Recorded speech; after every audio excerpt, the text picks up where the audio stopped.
Ilmu itu apa? Ilmu itu sederhana, sesuatu yang mudah. Karena ilmu itu fitratallahi allati fataran nasa alaiha. Misalnya begini, saya orang miskin, nggak punya apa-apa.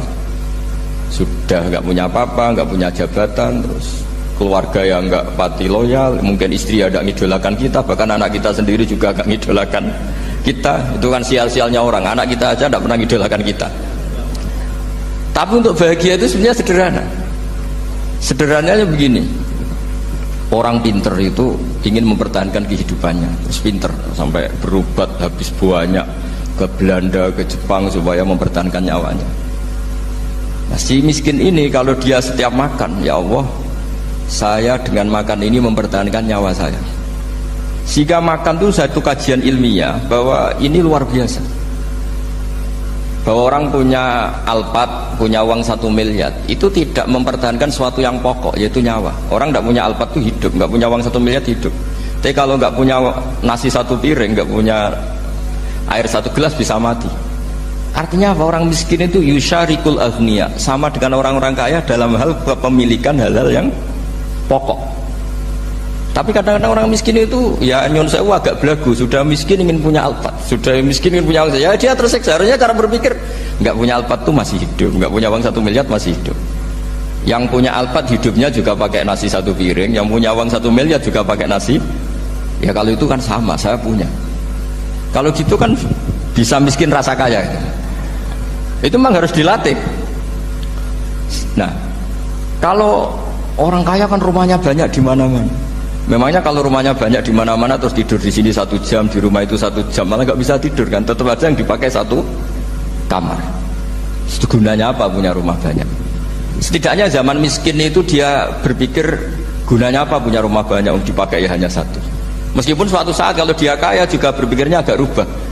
Ya penting punya rumah banyak biar kemana-mana punya rumah, nggak apa-apa. Tapi sementara masih miskin jangan berpikir seperti itu.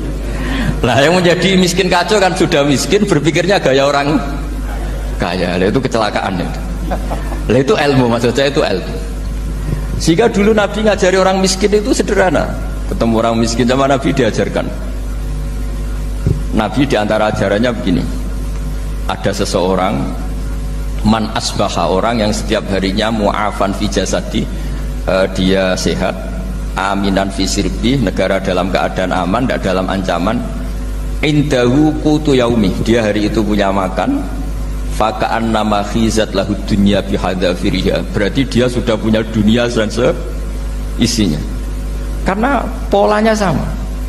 Buat Presiden Amerika itu yang untuk mempertahankan nyawanya ya makan pokok dan minuman pokok, bukan jabatannya sebagai presiden atau punya uang triliunan.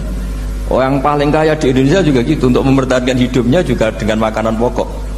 Dan itu orang miskin punya. Nah, kehidupan paling top itu apa? Ya kehidupan yang mempertahankan nyawa itu yang paling top, lainnya itu enggak. Karena mempertahankan nyawa ini super penting dan orang miskin bisa. Nah, saya berharap ilmu seperti inilah menjadikan dulu itu kuat ketika melawan Belanda. Kenapa kuat? Karena mereka gampang syukur. Barokahnya gampang syukur itu selesai dengan dirinya sendiri. Kalau bahasa intelektualnya itu, orang kalau sudah selesai dengan dirinya sendiri bisa berpikir memanfaati pada orang lain. Nah, dulu orang-orang miskin ketika era sahabat, termasuk era para ulama yang mendidik para umatnya, itu selesai dengan dirinya sendiri. Nah, sekarang banyak orang miskin juga termasuk orang kaya, bahkan belum selesai dengan dirinya. Wah, itu angel, ngajak jihad angel, karena dengan dirinya saja belum selesai. Maka masyhur itu kan ketika perang Tabuk, ada orang datang, kira-kira kalau Indonesia pakai beras 4 kilo, ya Rasulullah yang 2 kilo tak kasihkan keluarga kami supaya bisa makan, yang 2 kilo tak kasihkan jenengan untuk biaya perang. Perang Tabuk itu perang tersulit, disebut perang Dadil Usra. Sekarang hitung saja, ini coba dihitung, mungkin yang bagian kasir tahu. Kalau 2 kilo kali 3.000, umat Islam pas itu sekitar hampir 3.000, itu sudah 6.000 kilo. 6.000 kilo itu artinya apa? Orang miskin ketika perang membiayai dirinya sendiri, itu satu. Kedua, dengan mental memberi, orang ini tidak tamak. Barokahnya tidak tamak, tidak nyalahkan yang kaya. Efek dari itu apa ketika perang Tabuk? Sumbangan dari Sayyidina Utsman yang jumlahnya besar sekali, yaitu diantara 1.000 dinar. 1 dinar kira-kira 4,25 gram, berarti sekitar 4.000 gram. itu bisa diberikan alat perang. Sumbangan dari Abu Bakar juga bisa dipakai beli kuda untuk perang. Nah bayangkan kalau kebutuhan orang miskin ini untuk makan itu nggak mau urun, wah saya miskin nggak perlu urun, saya miskin dipakai alasan terus. Maka jumlah 3.000 ini akan mengurangi anggaran untuk belanja peralatan perang karena untuk konsumsi orang miskin. Udah gitu kadang mangane tanduk itu kan repot. Wes miskin mangane tanduk, nak antri mo kan ribet.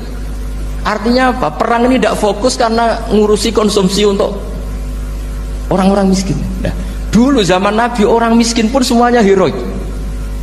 Mereka dibantu gak mau, ininya bantu. Sampai dicibir sama orang munafik. Apa gunanya sedekah 2 kilo? Wong perang ini perang besar antar negara. Pas itu mau perang melawan Romawi. Sampai orang munafik bilang alladzina almizuna almuttawiina minal mu'minina fis sadaqati walladzina la yajiduna illa juhdahum faskharuna minhu.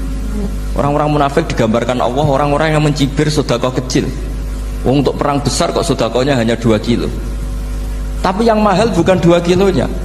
Kalau ada 1 juta orang miskin menyumbang negara 20.000, itu artinya apa? Kita punya rakyat yang inginnya hubungannya dengan negara memberi. Tapi coba kalau kita 2 juta rakyat yang inginnya dari negara mendapat, pegawainya demo ya. Nah ini ajarannya Nabi yang luar biasa. Dulu Nabi itu bisa mendidik orang miskin pun bermental memberi. Nah barokahnya bermental mandiri ini mereka selesai dengan dirinya sendiri. Coba kalau mereka tidak bawa makanan sendiri ketika perang, mungkin kuda yang untuk perang, terus mereka berpikir, "Bo ini saja disembelih supaya kita bisa makan." Ribet kan? Ngapain beli senjata yang mutakhir, makan saja nggak bisa. Tapi barokahnya mereka urun sendiri. Mereka selesai dengan dirinya sendiri. Ini hebatnya didikan Rasulullah Shallallahu Alaihi Wasallam. Dulu Mbah Hashim dan kawan-kawan itu berhasil mendidik seperti itu. Santri yang miskin-miskin itu kalau ngaturi kiai duwene telo itu kayak no telo, duwene wi itu kayak no wi. Sehingga kiai sing wis mapan-mapan, misalnya kados kula wonten kan mun setengah mapan. Ya akhirnya yo iso mangan wi. Jebule wi ku yo enak. Santri yo seneng mergo kiai ini seneng pancen wis suwi mangan pizza misalnya. Ya tapi nak sing melarat terus aku melarat kiai tak kei wi mosok doyan. Wis melarat medhit di alasan kan ribet kan. Ini yang perlu dihilangkan. Medhit kok berargumentasi. Tapi yang mahal itu bukan winya, mental memberi. Orang itu kalau mentalnya memberi itu berarti selesai dengan dirinya. Tapi kalau tidak bermental memberi pasti tamak. Dan tamak itu mesti menghakimi orang lain. Maka dalam kitab Hikam diterangkan penyakit terberat itu tamak. Kenapa? Karena orang pikir itu tidak ada kata-kata kitab Hikam, bukan kata saya. Yang ada itu tamak. Misalnya gini, saya kenal PLT Bupati Kudus. Tidak pernah saya bilang beliau kikir. Tapi sekali saya pernah ngajukan proposal tidak kesampaian. Wah, beliau medit.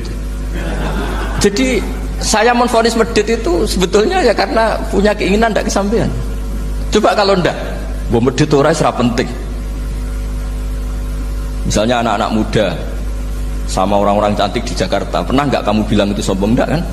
Setelah kamu bilang, "Mbak, aku ingin kenalan Mbak sampeyan," terus dia nggak mau, baru kamu bilang sombong karena keinginan kamu ndak.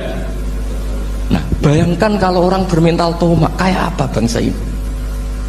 Nah, sahabat itu dididik oleh Nabi, tomak itu selesai karena keinginan mereka memberi. Sehingga Indonesia bisa merdeka begini itu barokahnya didikan ulama, semuanya ingin memberi. Dulu belum ada negara, tentara-tentara kemerdekaan kalau di kampung-kampung itu ya dibiayai donatur-donatur, termasuk bahasa saya, bu saya dulu. Itu berapa ton aja beras untuk pasukan Hizbullah, pasukan TNI. Di Aceh ada Daud berih, ada baca berueh. Jadi baca aja kayak kira asap ada yang berih, ada berueh, saya juga gak tahu. Orang Aceh kalau baca berih memang nyumbang berapa emas untuk kemerdekaan Indonesia. Yang Kesultanan Jogja Legowo, Jogja tidak lagi negara tapi diberikan bagian dari Indonesia dan seterusnya. Nah, jadi semua ini barokahnya didikan Rasulullah SAW yang diteruskan para ulamanya bahwa nomor 1 didik masyarakat itu bermental memberi. Dengan bermental memberi apapun kecilnya ini selesai dengan dirinya sendiri. Itu kalau sampean nggak punya mental memberi, nanti pulang dari Pemda, sok acara kabupaten berkata ini tok ribet itu. Awas itu, bar ngaji langsung lali berarti sampean. Sudah kalau nggak urun ini sudah luar biasa, nggak urun untuk berkat itu sudah luar biasa.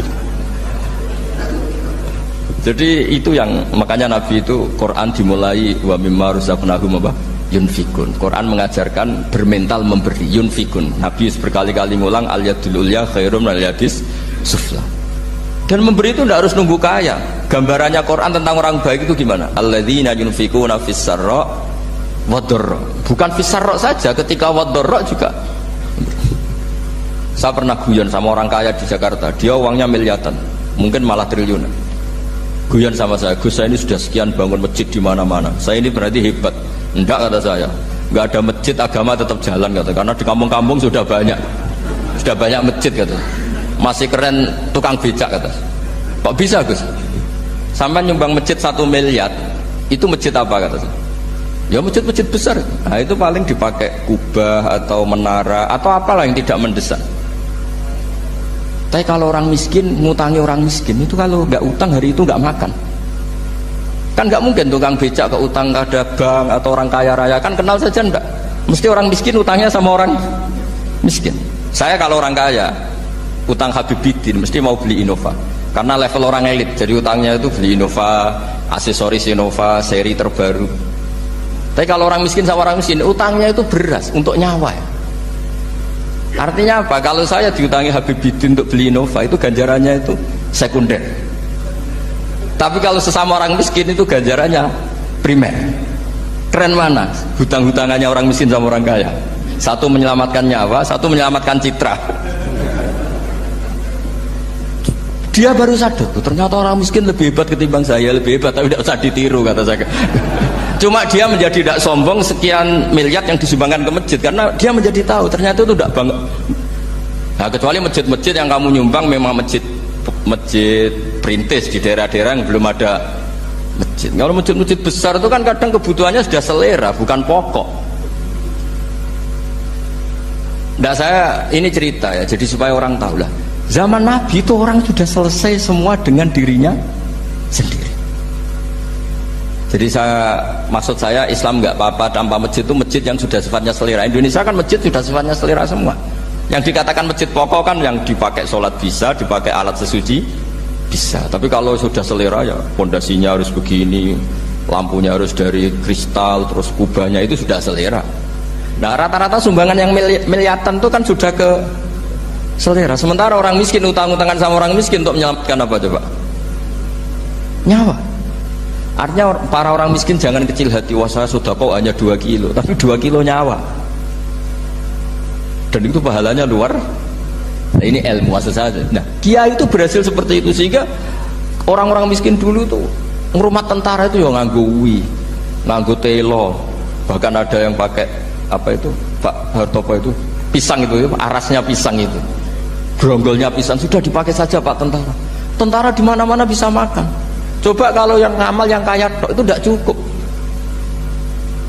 Tapi barokahnya yang miskin juga ikut ngamal itu cukup, karena yang miskin itu mayoritas. Jadi didukung kaum miskin pasti menang lah kan kira-kira gitu. Karena di mana-mana orang miskin itu banyak. Menemukan orang kaya itu nyari data. Kalau menemukan orang miskin seketemunya pasti ketemu. Dan orang miskin ini dididik ulama untuk berkontribusi. Sehingga banyak tentara yang ketika dicari Belanda pura-pura jadi petani. Ini juga yang menyelamatkan orang miskin. Nah, ulama dulu itu orang paling sukses mensuasanakan seperti itu. Itu yang diceritakan di perang Tabuk, mimpa di maka tayazihu qulubu fariqin minhum. Jadi perang Tabuk itu perang di antara yang paling diceritakan Allah berkali-kali apa? Ya Rasulullah, tadi malam saya buruh dan ini dapat 2 sok, ya kira-kira berapa kilo lah. Yang separuh untuk keluarga kami, yang separuh saya sumbangkan ke jenengan. Lu coba perang antar negara hanya menyumbang 2 kilo beras, bayangkan. Tapi nilainya bukan 2 kilo. Kalau 2 juta rakyat Indonesia nyumbang 2 beras, artinya hubungannya dengan negara hubungan ingin memberi. Dan barokahnya hubungan ingin memberi, ora pati kecangkeman tomak, ora pati kakean menuntut. Ini yang mahal itu yang gak ternilai itu. Dan itu menjadi kekuatan yang luar biasa sehingga umat Islam bisa mengalahkan pasukan Romawi. Nah Indonesia dulu kira-kira seperti itu, prakemerdekaan. Niki wonten ayat tentang kritik terhadap pola atau watak dasar orang sing sugih. Mboten sugih desa, sugih kabupaten itu sing melarat, maksudnya sugih tenan. Umpama manusa nu miliki khazanahe rahmati Allah, itu mesti tambah medhit. Ya, artinya wong tambah sugih mesti tambah medhit. Senajan to medhite wong sugih kuwi jek luwih akeh timbang lomane wong melarat. Anggere. Medhite wong sugih nasional iku nak bayar zakat jek 1 miliar. Lomane wong melarat ya ora tau zakat wong melarat. Tapi sekarang itu di kota sedang dikembangkan logika infak, orang-orang kaya itu sadar infak. Makanya sekarang itu donatur-donatur kota itu sedang mengembangkan lembaga-lembaga agama itu sehat semua, karena memang sekarang itu trennya itu baru sadar-sadarnya orang kaya mau zakat, mau infak. Secara nasional wonten rumah zakat, ya, tenggene Jakarta wonten basis badat infak dan apa zakat. Dan lembaga-lembaga kayak di Universitas Islam Indonesia atau UGM yang wonten lazis lembaga infak dan apa zakat, ya, terus rumah zakat, basis dan sebagainya. Itu keberhasilan ulama atau orang-orang baik, ya ulama atau ustadz atau orang-orang baik untuk memberi penyadaran sama orang-orang kaya. Logika penyadarannya itu mudah sebenarnya, kalau kita mau berpikir serius itu mudah. Begini, orang tuh kalau punya mobil Mercy, ada mobil Mercy regane 1,5 miliar nopo sak miliar. Niku untuk perawatan niku kena nggo makani cah yatim 10. Go oli ini mobil Mercy 500.000 piro. Paham? Engko tuku bensin 1 liter sing super nopo niku yo larang. Semua peralatannya. Apalagi orang-orang kaya yang punya selera aneh, misalnya ngrumat bulldog atau herder. Niku jatah dagingnya itu 1 hari 5 kilo, gue ngrumat cah yatim yo. Lah nak di herder sing sedina daging 5 kilo niku artinya nak 50.000 pun 250.000 ping sak wulan terus gitu. Nggo ngrumat apa? Herder. Kalau orang-orang kaya kota itu kan aneh-aneh, kadang punya kebun binatang mini dan itu artinya biayanya apa? Tinggi, nggih. Sekarang tuh alhamdulillah di Jakarta, di Jogja, di mana-mana orang-orang kaya yang punya selera aneh-aneh itu memang tetap dilakukan, selera anehnya tetap dilakukan, tapi mereka sudah membandingkan dengan andekan itu disumbangkan pada fakir miskin atau pada yayasan Islam. Artinya tingkat keborosannya untuk hal-hal yang kayak begitu diinfakkan sama fakir miskin atau yayasan. Dan itu yang sekarang baru digarap kayak Ustadz Mansur dengan banyak bikin pondok tahfidzul Quran, terus ya banyaklah orang-orang yang menggalang dana dari donatur-donatur yang cara berpikir sekarang sudah mulai benar, yaitu dibandingkan kayak begitu. Mereka wong sugih niku nak mboten diingatkan begitu, biaya untuk asetnya itu lebih tinggi ketimbang napa umpama dienggo ngrumat sinten fakir napa miskin. Lha jenengan bayangno wong rumat mobil senilai 1 miliar itu putaran perawatannya itu 1 bulan minimal masih 2 juta. Gue ngerumat apa? Nah itu gue dikesodakoh itu manfaatnya buat karuan. Karena tidak mungkin mobil rego 1 miliar kok oli ini rego ning dalan. Pinten ramu pinten itu selawe urang bae mboten. Nah sekarang alhamdulillah kesadaran itu ada. Tapi tetap saja ngendikane pangeran, kalau kamu yang menguasai aset dunia ini tentu kamu akan takut lamsaktum khosyatal apa? Infak. Nah, sekarang tuh orang-orang tuh tertipu karena sekarang ada lembaga-lembaga donor, misalnya kayak orang-orang kaya di Amerika, di Eropa, itu mereka memang ada donor. Kalau ada gempa, ada tsunami nyumbang sampai miliar. Tapi mereka itu dapat uang dari karena menggarap aset-aset kita. Misalnya Amerika nggarap Exxon Mobil di Indonesia, nggarap berbagai perminyakan di Indonesia, Freeport dan sebagainya. Memang ada dana safety net, dana apa sosial. Ya dan memang miliaran karena dari aset triliunan tentu apa? Miliar. Sementara kita sing mau donya dikano separo wae cek 20.000 donya induke mok 50.000. Dikano separo mok selawe napa? Ya. Tapi ini jadi pelajaran gitu. Mana kalau matur nuwun sampai tiang-tiang kota sing menggalang itu. Sekarang itu ada kesadaran gimana orang-orang kota itu sadar bahwa saat mereka itu kikir terhadap fakir miskin, saat mereka kikir terhadap yatim piatu, toh mereka telah mengeluarkan uang puluhan juta untuk aset-aset yang mereka miliki. Kemudian sing nak diselera aneh-aneh itu tadi, kayak merawat mobil mewah itu ya biayanya tinggi, merawat benda-benda seni itu juga biayanya apa? Tinggi. Kemudian wong kota sing diselera mobil mewah sitok Alphard sak miliar, wis ngono di mobil antik 5, golek suku cadange tok ning Jerman. Bahwa itu biayanya berapa untuk memenuhi apa? Seleranya. Tentu karena putaran biayanya tinggi, mereka pasti la amsaktum khasyatal infaq. Nak duit gue 1 juta tak kena fakir miskin, yang kau nak tuku oline Alphard piye? Nak tuku oline Mercy piye? Bahkan apa sudah kau fakir miskin rasido, langkau herderku gak mangan, sedino entek daging 4 kilo. Wong fakir miskin dibandingin apa? Herder. Paham ya? Ini penting kalau terangkan.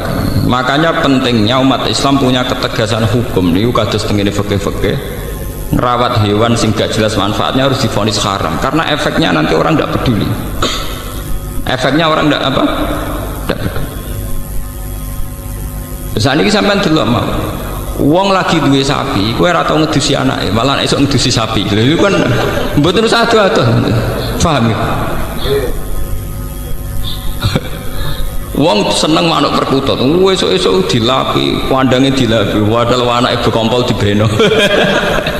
Tapi nak telek perkutut, esuk napa? Steril terus. Artinya betapa manusia itu mudah lupa. Ngerduwe mainan di kesenangan terus. Begitu juga menyangkut dunia sepele. Kok tiang-tiang melarat niku rak mestine kudu sayang mbek anak. Iki gara-gara gelas dipecahno anake, anak ditabuki. Gelas regane mbok 2000. Jiwet anake ditabuki kok anake mriyang, prek sontek 200. Oleh kedunya nomor gelas pecah. Nah, kalau tak haram tenan bojo kula nyentak anak perkara gelas pecah, TV mana ada gelas, TV pecah kira-kira rata sentak. Mosok anak kok dibandingno TV, anak kok dibandingno gelas. Ya itu tadi, karena kita merasa memiliki. Jadi cara ilmu hikam, cara tasawuf, kenapa terjadi khasyatan infak? Karena salahnya kamu tamlikuna khazaina rahmati rabbi, kamu merasa memiliki. Jadi awal dari kamu kikir karena merasa memiliki. Itu beda dengan dari awal kamu hanya merasa titipan, merasa itu milik Allah yang diamanatkan ke kamu, karena itu bisa merekonstruksi, bisa merubah pola pikir Anda. Saya sampai di duit ngerasa itu mau titipane pangeran, wae pangeran. Tentu cara kamu berpikir wa fi amwalihim haqqul lisaili wal mahrum, bahwa dalam harta yang kita miliki ada hak bagi orang lain. Tapi kan kita terbiasa dengan bahasa keangkuhan, ini milik saya, hak saya. Paham ya? Makanya cara ilmu-ilmu tasawuf, wong nak salah awale mesti salah mrine.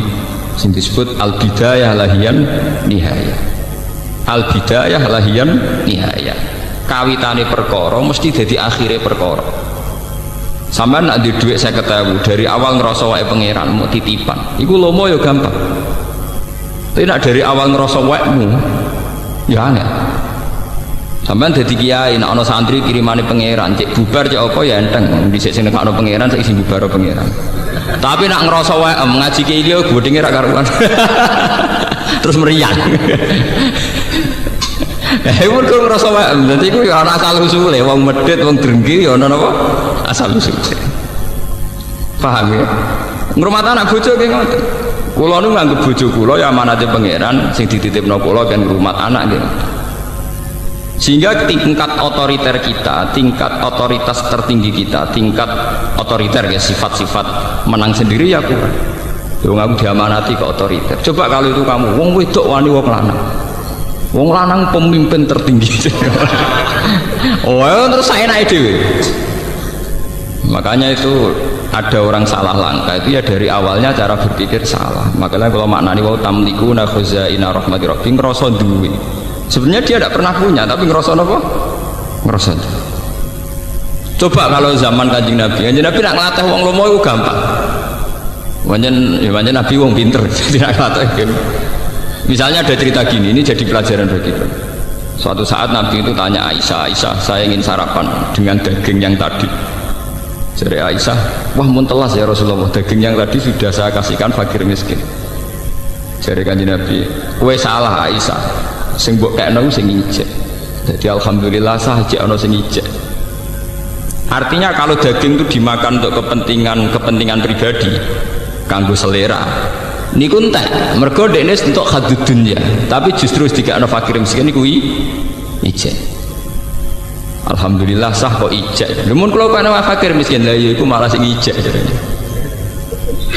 Sehingga orang-orang dulu itu karena anut Kanjeng Nabi itu biasa, misalnya di duit 50.000 dikekno wong 20.000 digo ngamal. Mergo ben ana sing ijek. Paham gitu? Ben ana sing ijek. Nah, kita kan walian muni sing ijek sing ning kota. Pancen uteke wis Cina. Paham ya? Dadi niku Kanjeng Nabi cara nglatih pinter. Dari awal sudah dilogikakan begitu. Begitu juga masalah ibadah. Kita ini kalau istirahat, tidur atau santai itu jenenge ngenakno awak. Itu kan bodoh. Wong tidur layah-layah kukar-kukur ning ranjam kok jare ngenakno awak. Itu kan melecehkan harkat manusia. Nah Kanjeng Nabi boten, dari awal darani istirahat itu kayak sholat. Kanjeng Nabi itu kalau punya masalah ekonomi, masalah beban sosial itu sering cerita ning Bilal, arifna ya Bilal. Mbok aku paringi istirahat Bilal, aku kasih istirahat. Apa istirahatnya Nabi? Yaitu saat Bilal azan dan bergegas melaksanakan sholat. Sampai Nabi ngendikan wa qurratu aini fis sholat. Aku itu tenang nak sholat Bilal. Sehingga beliau tersiksa kalau tidur itu tidak merasa nyaman karena menunggu sesuatu yang disenangi Nabi, yaitu sholat. Sehingga kalau sholat, kalau kita akan kebalikan, sholat itu problem. Mergo ganggu wong tuh. Kalau Nabi kebalikan, titah manusia sing seneng turu seneng istirahat dianggap problem, karena beliau sauk isek cepet-cepet napa sholat. Sehingga kalau Nabi pas sumpek, pas sedang ada masalah sosial atau keluarga niku ngendikan teng Bilal, arifna ya Bilal, mbok aku dikasih istirahat. Niku nak Bilal sekali azan niku Nabi wajahnya kita berbinar-binar seneng, dan itu rahasia bagi Aisyah, sudah rahasia keluarga, do seneng semua keluarga seneng. Nabi badhe napa salat. Nabi ketok ceria, ketok seneng. Nabi mbak dawuh wa qurratu aini fis salat. Sehingga dengan cara berpikir begitu itu beliau mudah sekali, atau yang meniru beliau mudah sekali melakukan tata jafa junubuhum anil madaji yad'una rabbahum khaufan wa tama'an. Karena muslim sejati kan logikanya gampang. Masa saya orang yang punya akal, punya iman, nikmati kukur-kukur ning ranjam ambek molat-molet, mestinya aku luwih nikmati datang mencari Tuhan, yad'una rabbahum khaufan wa tama'an, bercengkrama dengan Tuhan, bermunajat dengan Tuhan. Sehingga ketika bercengkrama dengan Tuhan, munajat, tahajud itu nyaman. Sehingga nganggap tidur itu problem. Hanya itu kodrat manusia, ngantuk ya kita tidur. Tapi dari awal dianggap problem. Ibadahnya yang dianggap satu pesta, satu arus, satu nopo pesta. Paham ya? Nah kita kan walian, nopo? Tahajud dianggap problem, kukur-kukur ning ranjam dianggap pesta. Ini kan bodoh. Tobat ya, jangan ngaji ini apa? Tobat. Itu penistaan harkat manusia. Paham?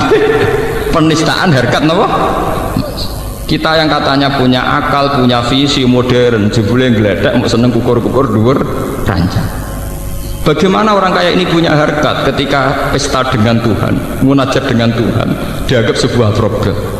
Akale ning ndi wong pesta ambek pangeran dianggap problem. Dan ini yang dilakukan para nabi. Sampai Sayyidina Umar ketika kena panah, dan ketika ditarik itu sakit. Mergo panah itu bentuknya kados pancing, ditambah mlebu ditarik tambah sakit. Mergo bentuknya kados pancing ngoten grendele. Apa kata Sayyidina Umar? Ya wis mbok jupukna pas salat. Ketika beliau pas salat dijupuk niku mboten krasa. Aku salat was, ono salam krungu. Ono apa ya krungu. Paham ya? Itu jenis al-bidayah lahian nihaya. Kalau kamu dari awal cara merekonstruksi pikiran salah, jadi kemana background cara berpikir itu salah, salah terus. Misalnya lomo gini kan, caranya lomo ya dari awal kita jangan menganggap kita punya harta. Kados kula lah contoh yang saya alami. Kados kula ngaji begini itu dari awal niat lillahi ta'ala. Ya sudah saya nyaman. Pokoknya mulang Quran aku senang. Mergo iku kitab buah sudah. Sehingga saya tidak mudah kecewa tentang fasilitas, tentang hak-hak saya. Coba kalau dari awal saya punya tradisi transaksional, ngaji gak diregani ini loro kabeh, ngati ya loro ya rapat ikhlas. Itu kan karena salah awalnya. Makanya ulama-ulama dulu mentradisikan orang harus cara berpikir kata Sulam Taufik, kata Sulam Sabinah, ya kudu minallah wa ilallah wa billah. Sing cara wong latihan ngaji merujuk Nabi bingung min huwa la huwa bihi maksudnya minallah wa ilallah wa billah. Kita punya rahmat begini ya, kita iman dari Allah, kemudian rahmat ini kita salurkan, kita ngajar, kira sedekah juga karena Allah. Punya kekuatan itu semua juga atas nama rahmat Allah, sehingga itu membunuh keangkuhan, membunuh kepikiran, membunuh hal-hal yang jelek. Tapi dari awal kowe ngrasa dhuwit ku WM. Ketika sedekah ning wong ya ngrasa wong utang jasa mbek kowe, mengko dhuwit ku jare WM. Wong iku utang jasa ning kowe. Lah nek kowe dhuwit 10.000 wis dadi pahlawan, kok pangeran sing di bumi ra dadi pahlawan tekem udah kok endi. Kowe semper ta semper. Mulan bener Quran ana wong ra ikhlas diarani kaumun sing layak kilun, wong ra ndek akal. Wong ra ikhlas cara Quran wong ra duwe napa? Akal. Logikanya jelas, kalau saya punya uang 1 juta tak kasihkan orang, saya merasa pahlawan. Bagaimana yang punya bumi gak dianggap pahlawan? Wong kalau iso liwat ngekek non fakir miskin liwat bumi ku wae pangeran. Engko aku di dhuwit kadal jagung sing gawe jagung ya pangeran. Misalnya aku mergo dadi visioner dibayar dadi profesional sing nedir rahmat iku ya pengen. Lha saiki didik 1 juta tak kena fakir miskin iso undat-undat. Iku nek ora saking semper wong. Makanya ikhlas itu logika tertinggi. Saya itu pernah seminar di Jogja ditakoi, kenapa Pak umat Islam menyarankan ikhlas? Jawaban itu enak. Ikhlas adalah logika tertinggi seorang manusia. Karena dengan ikhlas artinya kita berpikir objektif. Jika Anda punya uang 1 juta, kamu kasihkan fakir miskin, dan kamu merasa itu uangmu, itu namanya tidak rasional. Bagaimana Anda merasa itu uang kamu? Karena yang kerja saya, kamu pakai apa kerja? Pakai tangan kakimu, itu yang bikin juga Allah. Semua itu ciptaannya Allah. Kamu bisa melakukan itu juga ciptaannya Allah. Bagaimana mungkin kamu merasa kalau uang itu milik kamu? Makanya sama-sama ngaji Quran, wong alim yang kastanya tinggi, tentu dia akan baca walillahi mulkus samawati wal ardh, bahwa semua ini milik Tuhan. Ya akhirnya bisa melakukan innama nutimukum liwajhillahi la nuridu minkum jazaa'u wala syukur. Aku ngekek imangan kowe iku ikhlas, ya ora kepengin mbok wales, ya ora kepengin kata matur nuwun. La nuridu minkum jazaa'u wala syukur. Karena logika ikhlas itu paling gampang. Kulo nu mboten nyesal misalnya sampeyan dadi kiai bubar ana sing seneng, kulo mboten nyesal. Semua amal yang saya ikhlaskan itu pasti abadi di depan Allah. Meskipun mungkin cara lahir ada genjang-genjing di kehidupan ini, misalnya rasanya jadi kiai kadang yang naik turun ke gelombang. Nah, kalau betul nanti kepikir ngomong-ngomong kalau sering konsultasi be kalau gue sama jadi kiai kok pede ngamal apa jera pede jawaban dulu. Dan nak sebenarnya misalnya gue nanti ditekdir jatuh rano sing seneng gue rano jatuh nak rai kelas gue jatuh angker cek ikhlas orang jatuh. Nah, saya kira di pengaruh ya mulai ibadahku ngaji sebenarnya nak pengaruh bubar ibadahku wiridan dewan gampang kok repot. Ibadah yang kedua ya infak, pas melarat ya sabar toh manjen ibadah yang melarat apa meneh.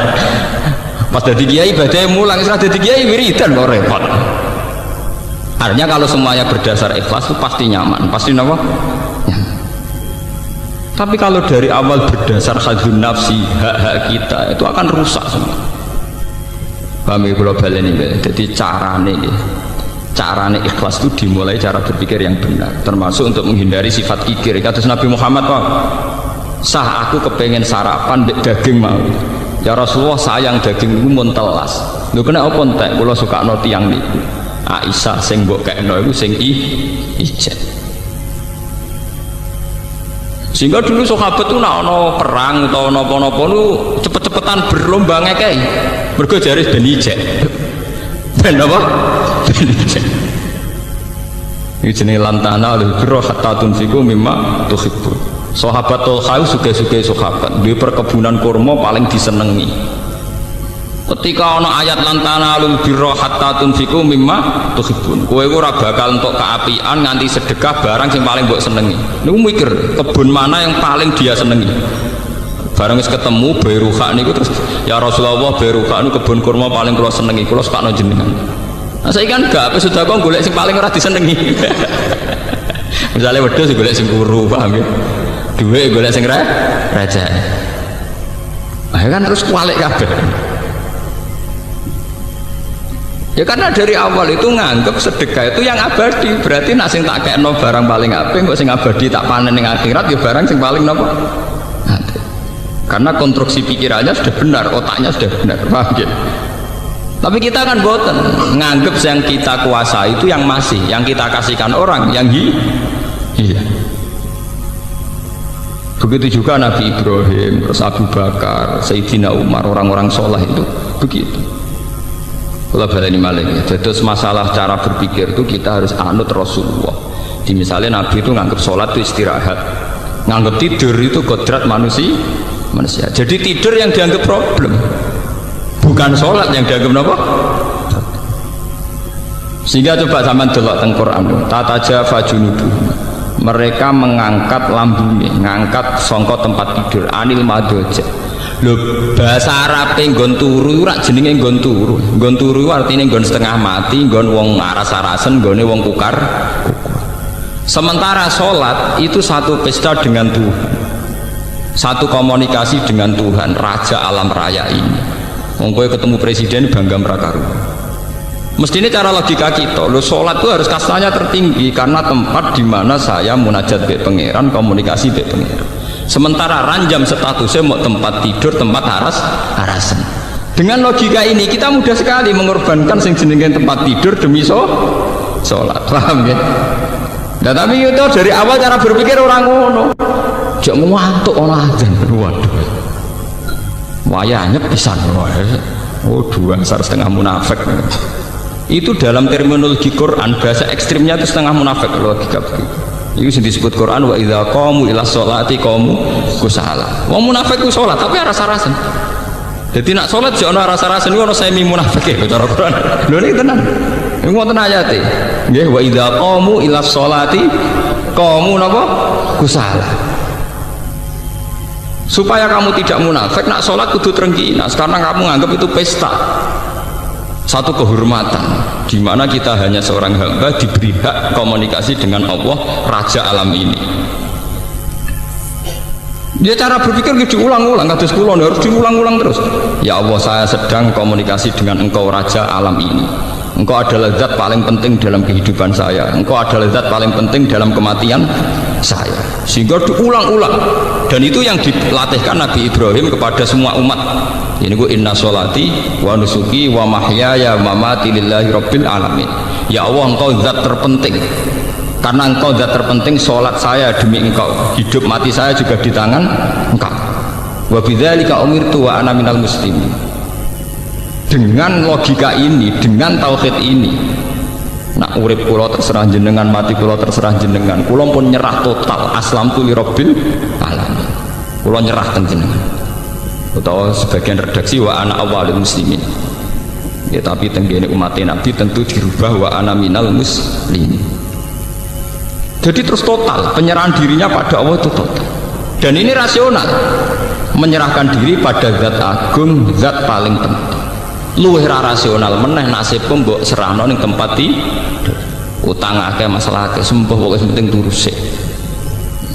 Kowe turu artine rak nyerah.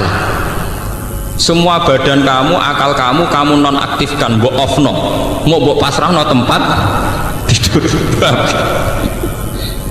Lho ngono kok ngaku pinter, paham iki? Paham ya? Ya kok ngaku soleh, kok mentolo, teke keliru ngaku soleh, ngaku lewat ngaji ini sampean akan tahu kenapa tidur dianggap problem, sholat dianggap pesta. Belas kematian juga begitu.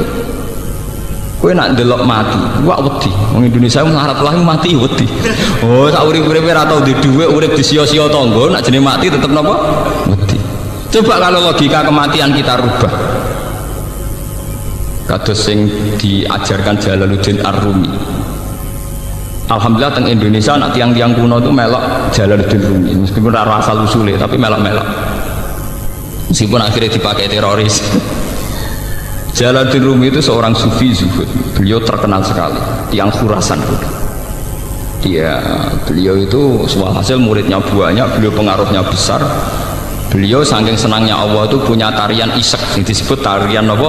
Rumi. Jadi nyanyi wiridan sambil apa? Nari. Walhasil suatu saat mau tiba ajal, terus murid-muridnya nangis. Ditakoki Jalaluddin Rumi, "Kowe kenapa tuh nangis?" "Saya tidak bisa bayangkan jenengan mati, meninggal. Berarti jenengan terpisah dari kita." Jari-jari Rumi nangis, "Kowe keliru, kowe goblok.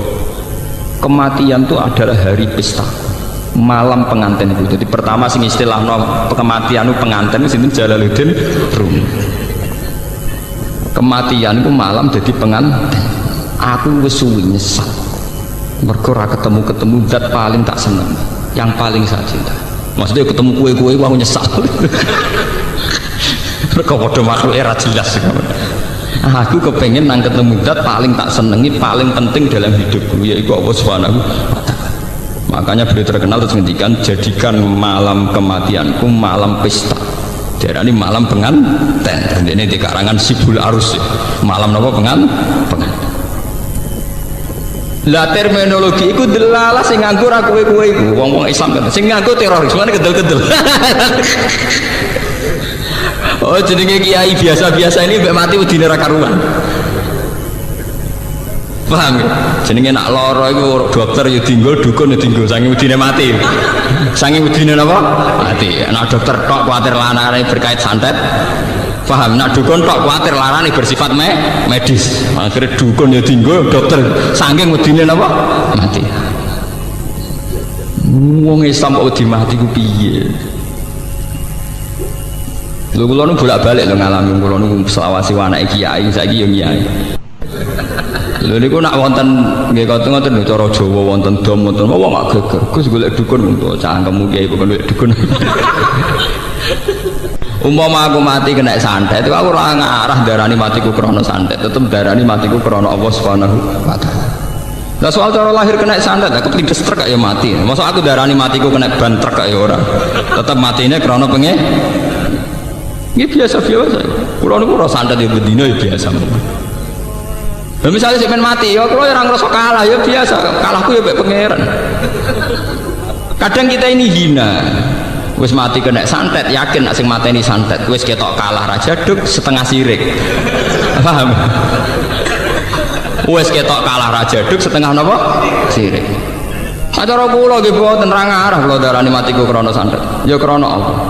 Tapi cara lahir santet, soal cara lahir itu iso kena truk, iso kena santet, iso ceblok ke pesawat. Paham ya? Tapi kabeh tetap kita ainul yakin innalillahi wa inna ilaihi rajiun, bahwa mati kita karena kehendak Allah dan kita kembali ke Allah. Lalu kalau kepenjing nak mati gue pesta malam terbaik, hari terbaik. Dan itu orang-orang sufi dulu berdoa betul, wa khaira ayyami yauman alqaka fi.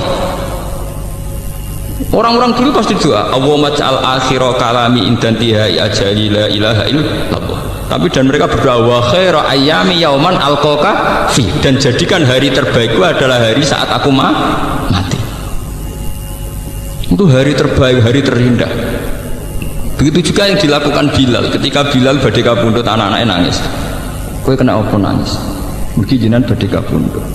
Kowe aja nangis. Ghadan nalqal ahibbah Muhammadan wa hisban, sing diriwayatno Imam Ahmad bin Hanbal. Ghadan nalqal ahibbah Muhammadan wa hisbah. Malah aku nak mati nang ketemu Nabi Muhammad, nak urip ra ketemu. Lah wong Indonesia mboten wis kiai jarene wis duwe tauhid yo wong medine pol mati wis pol. Wong urip wis lase kere lah atau di duwe utang akeh mati to wedi. Kula nu alhamdulillah rapati wedi iki biasa. Mergo tak latih betul, inna sholati wa nusuki wa mahyaya wa mamati. Sehingga kita nganggap tempat tidur itu problem kodrat manusia, karena kita ditakdir manusia maka kita tidur, itu saja.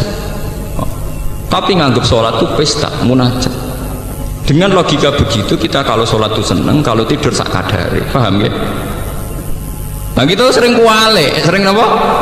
Wah, muga-muga lewat ngaji iki sedora kuale. Pancen wong gunane ngaji pancen sing kuale dadi ora napa? Kuale. Paham? Makanya Nabi itu kalau istilahnya wa qurratu aini fis shalah. Terus itu ditiru oleh ulama-ulama kata Jalaluddin Rumi, darani itu malam pengantin. Terus sinten ulama era sinten terus itu semuanya dimodifikasi, disyariatkan sesuai konteks masing-masing. Tapi secara umum mereka nganggap nak ibadah jenis mu'anasah. Mu'anasah itu bercengkrama asik. Ya cara bahasa gaulnya apa bercengkrama asik. Sing disebut yang torekoh, terus orang torekoh gawe ajaran saya ala bi dzikrillah tatmainnul qulub. Orang itu kalau ingat Allah, ingat fungsinya Allah, ingat ke eksistensi Allah, keberadaan Allah, tentu hati ini tenang. Ya, daripada gue yakin mati kena santet ambek dukun sing ra tau wadus, ra tau salat, atau keren mati dijupuk malaikat Israel. Gagah kalah ambek malaikat Israel napa gak? Wong kok kalah ambek dukun ra tau wadus ngene gak gagah. Nah tapi jenengan nyasane mandi ya. Sing mandi ku malaikat Israil.